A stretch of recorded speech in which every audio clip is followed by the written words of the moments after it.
public speaking skill and have been blessed with abundance of opportunity to grow as a speaker. So I will request Toastmaster Priya to come.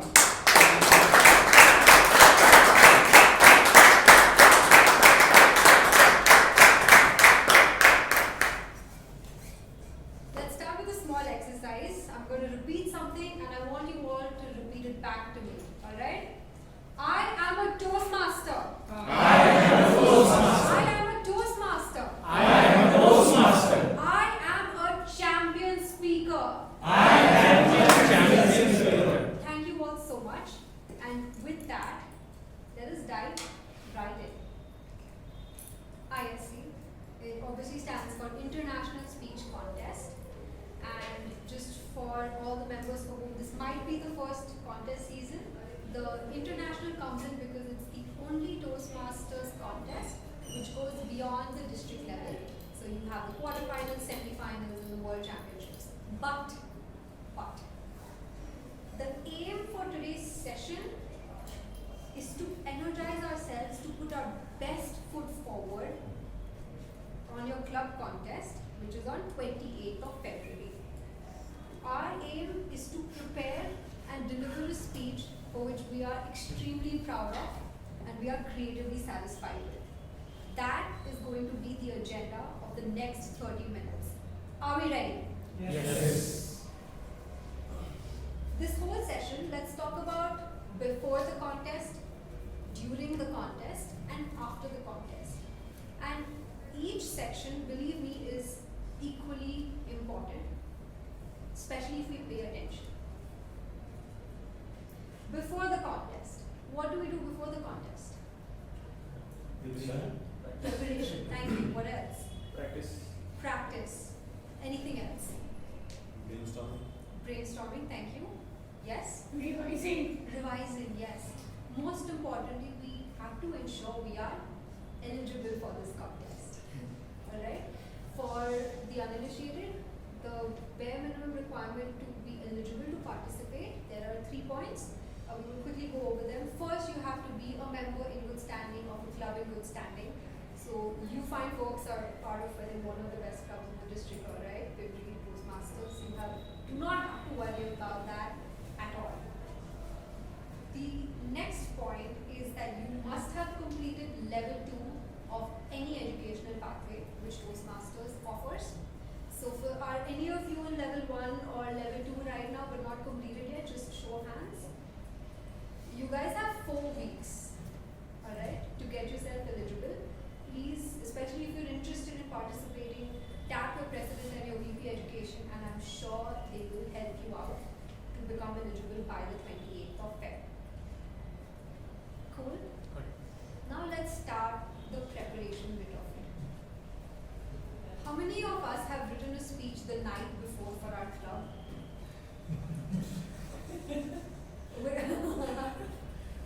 All of us are guilty of it. Avoid doing that for ISC. We have ample time in our hand right now. Do not let it slip away from you.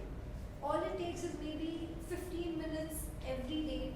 Brainstorm, revisit your ideas, and see the transformation in your speech before versus after. The luxury of time is something you cannot compensate for if it's 2 nights before the contest. Give yourself that liberty. What are we going to talk about? Now this is something all of us struggle with. Guilty.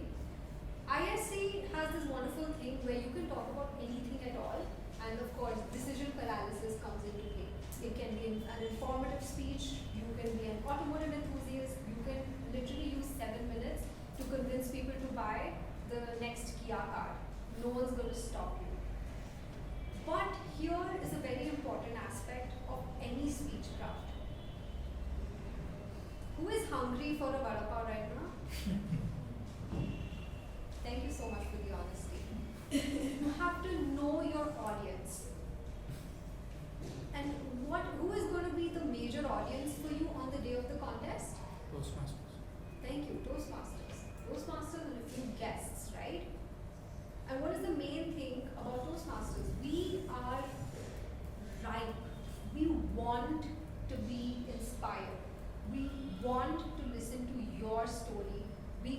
transformed and go away with something we can imbibe in our own life. All of us have been transformed in some way. We have met people who have changed us for the better. We have faced challenges. We have faced scrutiny. We have faced things which we have surmounted. And we have come out the other side. We can talk about that. And a good litmus test over here is, if it has transformed or touched you, it has the potential to touch and transform at least one person in the audience. Another point I'd like to state over here, don't burden yourself with the expectation of having a very unique message, of something totally niche, something never heard before. Don't stress yourself with that, because trust me, there are no original messages in the world whatsoever. We can run around in circles and never get a speech ready.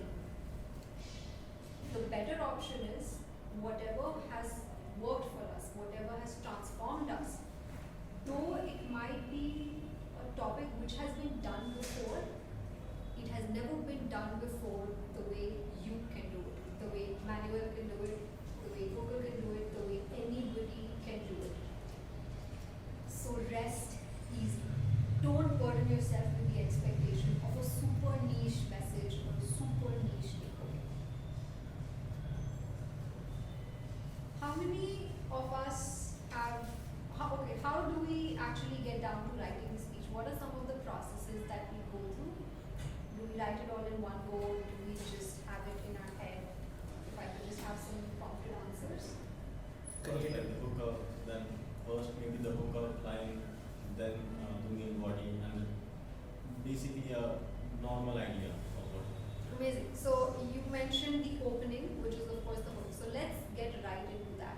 What are some good opening tools that we can have in our speech? We can have question, rhetorical question. You can have a rhetorical question. Excellent. One word of caution if you're choosing to start with a question.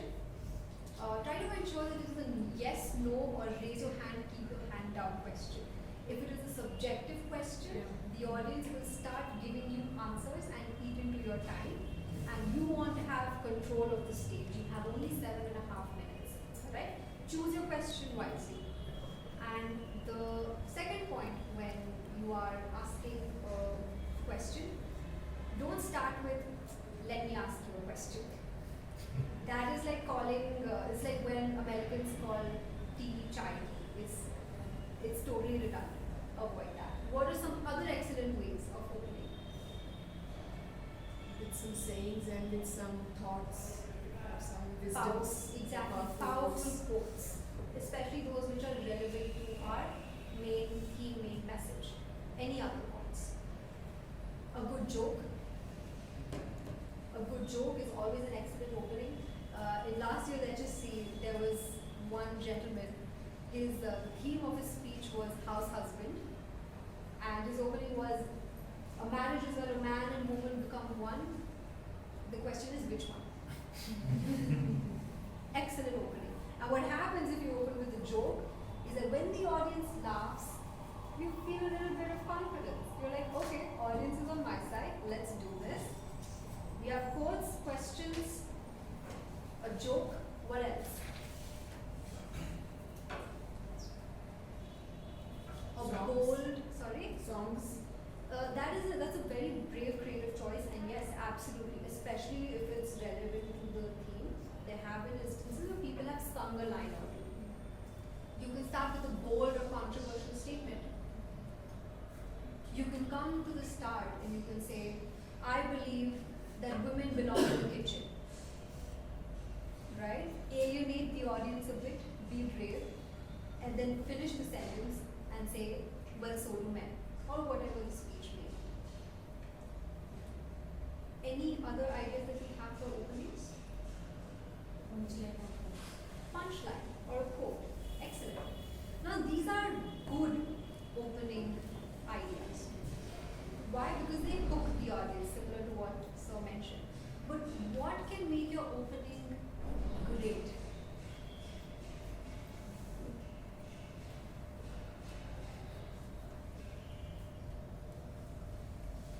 When the opening, apart from hooking the audience, can inform the conclusion of your speech, then it goes from good to really, really powerful. What do I mean by that? Your opening question, for example, is it something you answer at the end of the speech? Your opening question, do you pose a deeper question to the audience at the end of the speech? Your opening joke, do you turn the joke on its head by the end of the speech? Your opening quote, do you add your own learning to it at the end of the speech? Your experience, the personal premise that you have set, do you dismantle it over the course of the speech and tell the audience, this was me before and this is me now? While a good opening can hook, a great opening can indicate where you are going to take the audience by the end. And the reason I highlighted this is because while you might have some really good joke, and you also have a question which you can pose, choose your opening wisely. Because while both may hook, one might prove to be more powerful for you over the course of the speech than the other. Because it will inform the conclusion. Think of it not linearly, but in a circular fashion. And that leads us right into the main body of the speech. What does a good body of a speech contain? Again, just prompt answers to me. Enlightening message. An enlightening message, absolutely. Evidence to support that message. Evidence to support the message. And I'll be taking off of this exact word that you used, evidence, very shortly. Any other answers? Facts, examples, Facts, citations. Your personal experience, right? Yes. It is something which help to synchronize the opening and message. So, exactly. So you're synchronizing what you started with and where you're trying. It's a bridge to connect your start point and your end point, right? Any other answers? Because there are no wrong answers. Brief, please. Brief. In brief. All right. So, be succinct and be to the point so that your main message comes out with clarity. Right? How important is it to have a message in your entire speech? It's extremely, extremely important. Now, I want you to think of your speech like a song. If your speech is a song, then your main message is the chorus. How many times does a chorus appear in a song? Far too many times. How many times? Give me a number. 3, 4, 3, 4 times, right? And in fact, we know the song by basically what's in the chorus, right? If I'm talking about the song Ye Dosti, it is definitely not the song. Give me another song from Sholay. I really like Sholay. It's not any other song. It's not, Zindagi Na Mere Milegi Dobara or whatever. Now, what does this mean, right? Repetition is a very powerful tool. I'm not advertising it, but just highlighting the power of repeating something.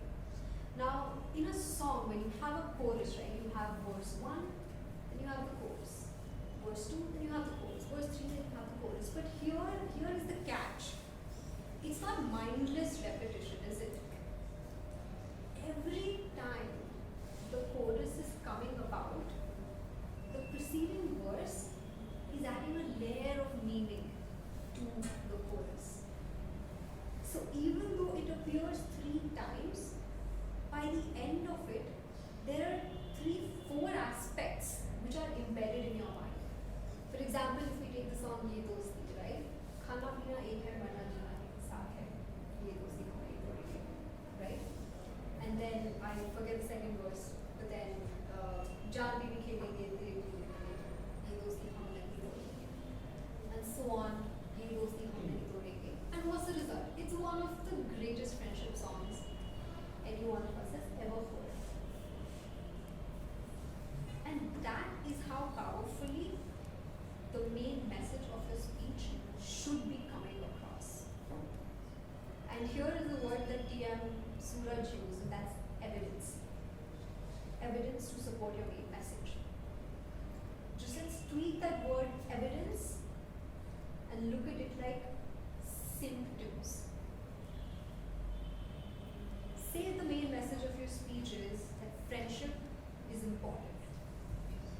having a good friend. They are there for you. What are the symptoms of being a good friend? You are there for them. Is the anecdote that you have taken supporting all of that? Are we talking about the symptoms or the evidence of living by this main message? Because that is everything that the body of a good, attempting to be great speech is going to contain. That is how powerfully your speech should be coming across, because when people walk out of the contest room, they will be remembering your speech by the message. Now some of the tools, now this is what it's supposed to be doing. Some of the tools you can use, of course, is repetition. You can have analogies. You can lift from really famous parables. You can draw from them, incorporate your own life stories to those, and the list goes on and on. But remember, the main thing is that the message should come across like a knife to the heart. That is how important it is. Now, raise your hands if you have felt this as well. Once the body of your speech starts to come towards the end, do you feel a little exhausted, and have you ever received the feedback that your speech was nice, but the ending was a little abrupt? Have you received that feedback? Why? Why do you think that's the case? If you could just have a few answers. We have very extended body, and body was so much extended, Extended. and the message was very short. The best way to short. The ending when you're Yes, trying to yes. close it, all of it is short. I'm guilty of that as well. Yes. Any other answers? We end the story and we just get concluded. Okay. And any other guess? Because we have already said what we want to say in the main message itself. So In the we body don't have itself. anything else to say in conclusion. Okay. Like, not impactful. Not impactful. You feel like you're repeating yourself over and over again. What's the point? I don't want to bore these people. I get what you're saying. We take so much time in explaining the body that at the end we feel that there is no time left, and we see the cards and then we start running to the Wrapping finish it line. up. I do get what you're saying. And I'm just gonna take off of what your name. Soon. Suman. I'm just gonna take off of what Suman said. By the time the body is done, we have told our story. Like, oh my god, me, my story, how great was I, blah blah blah. Look at me, look at me. So it can feel quite emotionally exhausting, because especially if you're talking about something very challenging that's happened in your life, right? So you do feel a little drained and you're like, I have nothing more to say. But here's the catch. This is a speech contest, not a storytelling contest. Alright? It's a speech contest. So when your main body is done, when your anecdote is over, it's time to offer it back to the audience. What does that mean? I showed up. I did my bit in whatever my limited circumstances were. I've talked about the benefits I have reaped from showing up, or being disciplined, or being a good friend, whatever it may be. But the point is, I'm trying to encourage, inspire, and incite the audience to do that. So this is the point where we stop being selfish with our anecdote, we stop thinking about ourselves, and we start offering it back to the audience, telling them that if me, with my limited means, can follow this main message and come to this stage, imagine what you can do if you incorporate this message, this small takeaway in your life. The theme of the conclusion should be, if I can do this, you can do so much more. We are generously going to offer the anecdote back, offer the main message back to the audience, because that is what the purpose of a speech actually is. Right? And one other thing, when we start to conclude, remember how we talked about the opening? joke, we might have asked a question, we might have stated a quote, right? Now keep in mind that this is just a 5 to 7 minute contest, and while the chunk of the audience is going to be familiar to you, there are going to be a lot of fresh faces, and of course, the judges are not going to be from your contest, right? From your club. What happens when you have back references in a short 7.5 minute speech is you create this intimacy with the audience. I don't know you from Adam. I really, really don't. But if I say, hey, you remember that thing I said 5 minutes ago and you laughed at it? That's our shared joke. You feel like you know me a little bit. You feel like you answered a question of mine. That creates familiarity. Maybe it might be a little superficial, but hey, it's the start of something new. So don't be afraid of creatively calling back and referencing your own speech. Creates familiarity with the audience, and it ends up with the audience rooting for you. Do we have any questions on the construction or writing of the speech before we move ahead? Yes. In the body of the speech, you mentioned we need to give some symptoms and for a certain thing, and then explicitly, and then the message. How overt do you think the message should be? Do we spell it out for the audience, or do we imply and let them draw their own conclusions? I see the pros and cons for both, but I don't know what Here I would say that depends on you creatively. What I have seen works really, really well is to subtly use the words in and around your message, maybe like right from the start, because the audience is not stupid. Even subconsciously, they're absorbing whatever you're saying. And if you want to be overt with it, why not? If you want to be subtle with it, why not? Because at the end of the day, the con maybe of it not being overt enough, which personally I have observed, is that it can come across like the speaker is not clear about their main message. Alright? And that might not be the case. Right? We might be extremely clear about the main message, but maybe subtle things and not overtly spelling it, at least at the end, it might have, it might create confusion in the minds of the audience. It might be like, wow, that was a great speech. Maybe 5 days later, I remember the anecdote of the speech, but not really sure what it was about, what it was circling around. Okay. This is just considering the contest in mind, and of course, outside of Toastmasters, creative satisfaction to speak. Any other questions?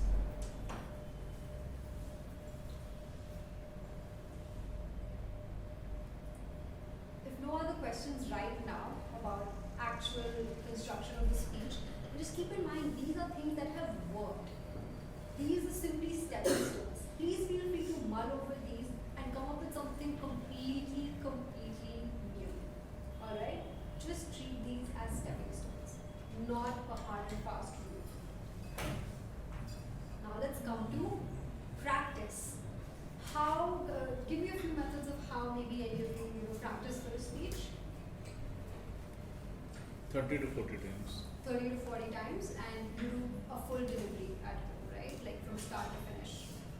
Do you record yourself? Do you do it in front of an I'm audience? doing in front of me. Do it in front of the mirror. Okay, amazing. What else? Yeah. Time yourself. Yeah, time yourself. Okay. In front of our family members, they have no options. They have no option. I do the same thing. Yes. Any other?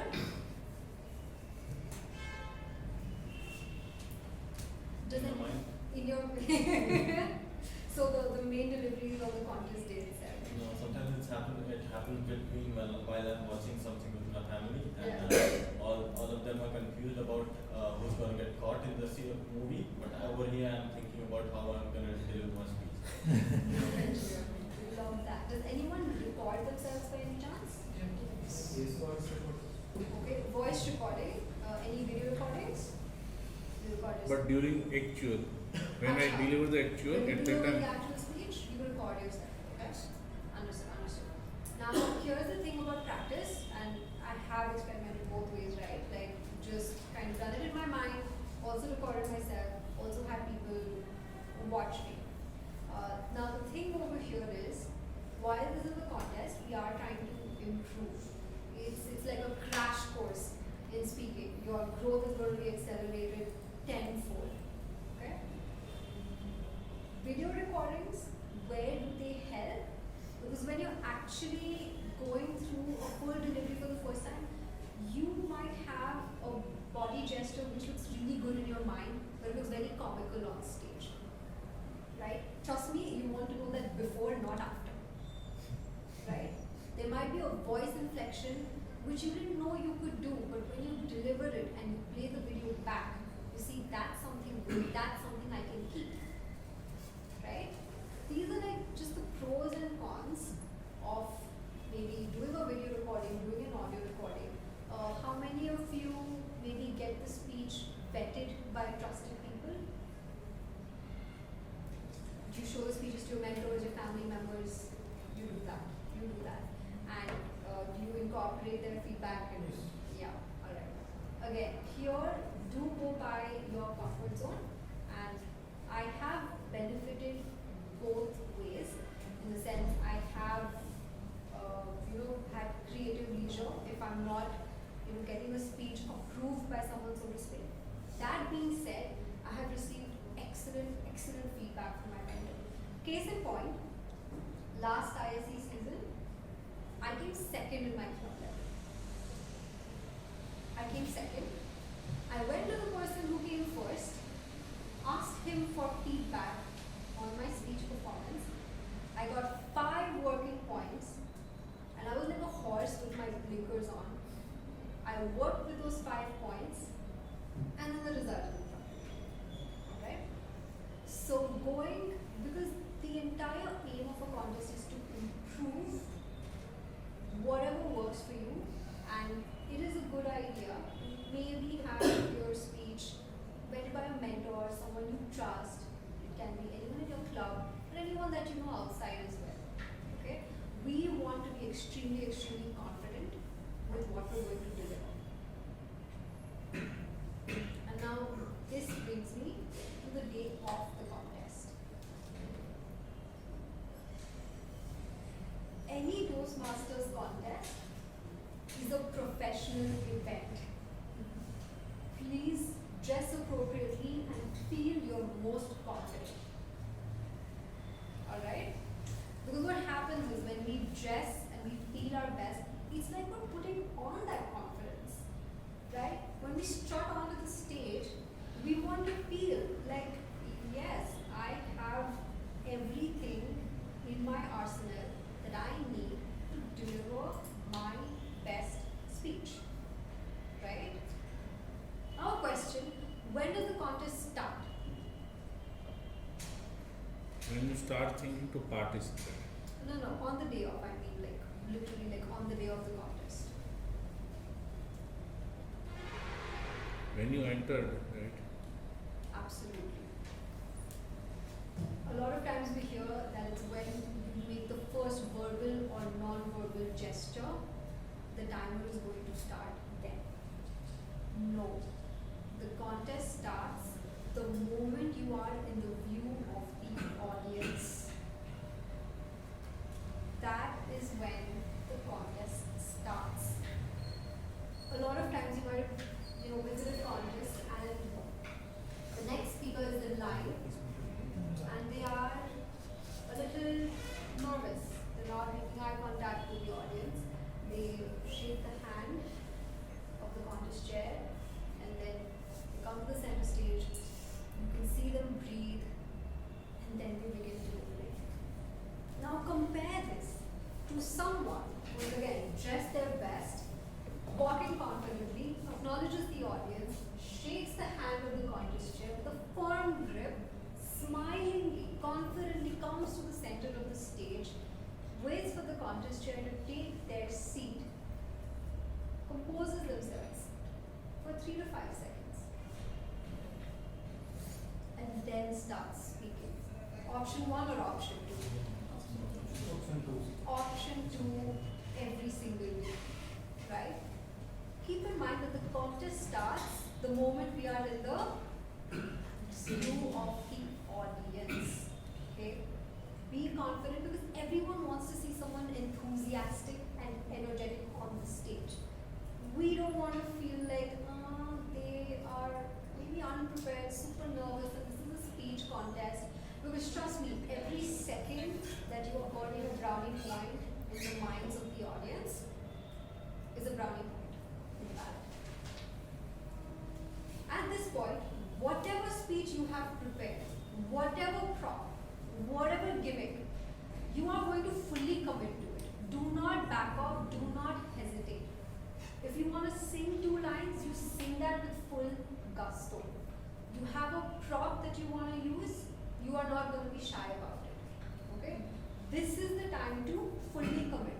Even if you are 10% reserved about your creative choice, it's going to translate in your speech.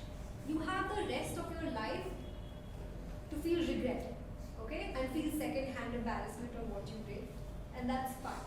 But when you are on stage, you're going to fully commit. What are we going to do? We're going to fully commit.